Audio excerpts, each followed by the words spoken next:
Ça y est, la trêve, elle est finie, les gars. Waouh, ça fait du bien. J'ai l'impression que ça fait 10 000 ans qu'on n'a pas vu le Barça jouer. Et pourtant, le Barça va revenir déjà ce week-end-ci. Séville, Bayern, Real, l'Espagnol, ça va être chaud, les gars. En attendant, notre mois d'octobre, qui est déjà bien entamé, va être conséquent.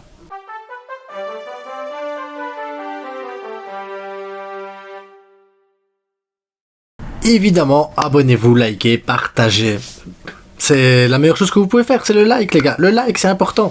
Donc, le Barça entame directement un match contre Séville. Normalement, Lamine Yamal devrait être mis au repos parce que, voilà, petite gêne avec l'Espagne, il est rentré plus tôt, mais il faut le protéger parce que de toute façon, contre Séville, normalement, tu dois pouvoir gagner sans Lamine Yamal. Tu dois pouvoir gagner sans lui. Donc c'est hyper important qu'il se repose parce qu'après Bayern, Real Madrid, voilà, ça enchaîne et on a besoin absolument d'un Lamine Yamal à 100%. De l'autre côté, les joueurs reviennent aussi en forme. Peut-être Lewandowski, il a eu un coup, donc normalement, voilà. Mais vous vous rendez compte que si Lamine Yamal était revenu de blessure, enfin, était revenu de la pré-saison, pré-saison... Qu'est-ce que je dis comme connerie, moi? S'il était revenu de la trêve internationale blessé et que les Robert Lewandowski serait revenu blessé, on aurait eu Ansu Fati, Rafinha, Pau Victor, voilà, c'est pas de remplaçant, rien du tout. Donc c'est hyper léger, il faudra qu'on fasse extrêmement attention dans les rotations, dans les temps de jeu. Parce que, oui, on récupère pas mal de bons joueurs, mais pas d'attaquants. Hey, dans les retours, les gars, les retours, Gavi, il est de retour, les gars, il est de retour. Donc, ça, déjà, ceux qui vont me dire, oui, mais il faut faire attention, j'en ai rien à foutre, je veux le voir sur un terrain, 10 minutes, 15 minutes, 20 minutes, je m'en fous, je veux voir Gavi sur un terrain, il m'a trop manqué, un an sans Gavi, c'est trop long, c'est trop, le gamin, il me manque, en plus, je me rends compte j'ai pas de souvenir d'avoir déjà vu Gavi, Pedri, Lamine Yamal ensemble avec Casado, peut-être Fermin Lopez. Vous vous rendez compte la dinguerie? Fermin qui revient, Olmo qui revient, Gavi qui revient, Frenkie, normalement, ça y est, il devrait reprendre un peu plus de rythme. Tu fais, oui, on commence à avoir une vraie équipe, les gars. Tout doucement. Tout doucement, ça pue le football. Et ça fait plaisir parce que tu te dis, oui, on a bien fait, ça fait 2 trêves d'affilée qu'on joue avec une équipe où tu te dis quel miracle Hansi Flick est en train de nous faire et il nous fait des miracles, il faut dire ce qui est. Mais à côté de ça, il y a des joueurs, tu te dis quand ils vont revenir, là ils reviennent, ça fait plaisir parce que Gavi, il manquait. Fermin Lopez, l'air de rien, il peut apporter énormément. Dani Olmo, on l'a vu. Avec Dani Olmo, sans Dani Olmo, on voit ce que ça fait. Il y a une grosse différence. Tu imagines Pedri, Olmo, peut-être Gavi, Casado et tout. C'est une équipe de dingue. Frenkie de Jong. Ouais, non, je vous dis, franchement, les gars, on a un milieu de terrain exceptionnel. Si ils arrivent tous à revenir tout doucement en forme et qu'on arrive à profiter d'eux 15-20 minutes pour les retours et que c'est 15-20 minutes intenses pour eux et qu'ils arrivent à jouer à un bon niveau, les changements pareil, hein, quand tu vas faire un changement tel joueur contre tel joueur, tu vas enfin te dire ah ouais, qualitatif contre qualitatif. Tu perds pas en qualité, tu perds pas en style, tu perds pas en rien. Et ça, c'est important. Et c'est ça, en fait. C'est la grosseur du banc qui va être hyper important pour terminer la saison, pour poursuivre les efforts qu'on fait actuellement, parce que c'est léger. Je l'ai dit, en attaque, c'est extrêmement léger. Après, tu peux toujours mettre Gavi ailier gauche, tu peux toujours mettre Fermin ailier gauche. Il n'y a pas de problème, ça fonctionnerait aussi, parce que comme ça permettra à Rafinha de retourner un peu à droite, même s'il aime pas trop, pour faire reposer Lamine Yamal le temps que voilà. Mais t'as du Pau Victor, du Ansu Fati, il faut que les deux, voilà, il faut qu'Ansu Fati revienne au top de sa forme, il faut que Pau Victor prenne quelques minutes, parce que je suis sûr qu'il peut apporter également dans la rotation.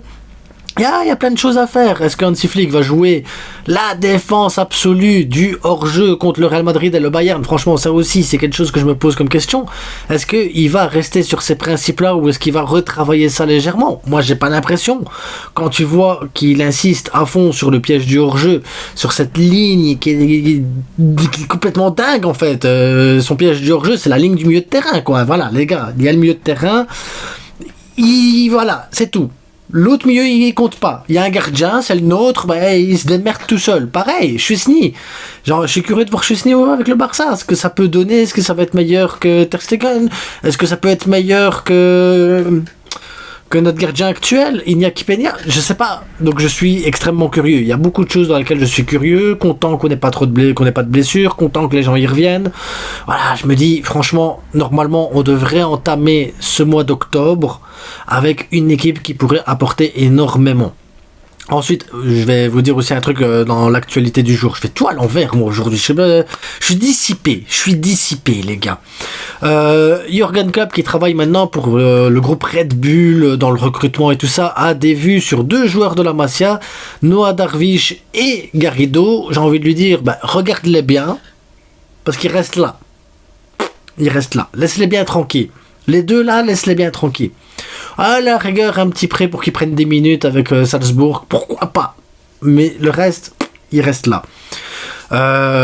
Donc voilà, le stade est en train de grandir aussi, il fallait le préciser. On est en train de mettre le 2e étage. Dans le 1er étage, ils sont en train de nettoyer le béton, placer les sièges et tout.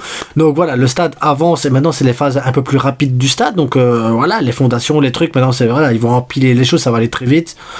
C'est de la construction, c'est du BTP. Moi, j'espère qu'on va vite retrouver notre stade parce que ça manque. Moi, j'aurais aimé avoir cette équipe-là qu'on a là avec tous les jeunes et tout au New Camp. Mais bon, voilà, chaque chose en son temps, j'ai envie de vous dire. En attendant, on se retrouve bientôt pour l'avant-match parce que la prochaine vidéo, ce sera déjà un avant-match, les gars. Et hâte de faire cet avant-match. D'ailleurs, Gavi ou pas Gavi titulaire? Gavi, on le fait jouer beaucoup ou on le fait pas jouer beaucoup? Compliqué parce que t'as envie de le voir et en même temps t'as envie de le protéger, mais c'est compliqué, les gars, c'est vraiment très compliqué. En attendant, abonnez-vous, likez, partagez évidemment, n'oubliez pas, le plus important c'est que du foot, et portez-vous bien et à bientôt. Ciao.